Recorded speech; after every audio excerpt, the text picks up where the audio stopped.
The privacy is a big one in terms of if I am, if I'm a worker in an organisation and I'm generating this content and I'm capturing this information, how private is it? Okay, and that goes back to your own, I suppose, the management systems that the organisation is using. If they're using a learning management system, how secure is that particular system? Particularly if they're putting up their profile and they might be sharing some of their social networking tools as well. That's definitely an element, and I suppose the other QA around it as well. It depends on the context it's being used. Like obviously, if it's been used as an assessment tool, is probably more associated with higher ed and education.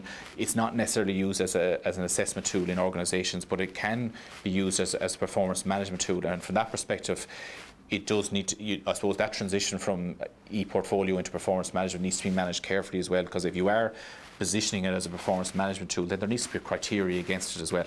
Like you need to be, I suppose, being very clear with employees around what we would expect to see in an ePortfolio. And I suppose that a lot of the work we would do now is setting up ePortfolio handbooks and doing ePortfolio inductions and actually designing an ePortfolio program or strategy for an organisation as well. And again, completely depends on how they want to use it. I generally don't encourage organisations to initially use it as a performance management tool. To start off using it as a learning tool, which it is a learning tool, and keep it very specific for one particular program as opposed to keeping it for a number of programs, and let it build from there then, because it is a big culture change within an organisation to expect people to start focusing in on creating content and capturing their learning. So it's kind of small steps, to be honest with you, like kind of, I suppose, act small and kind of think big on it, and that's kind of what we would encourage for organisations to do.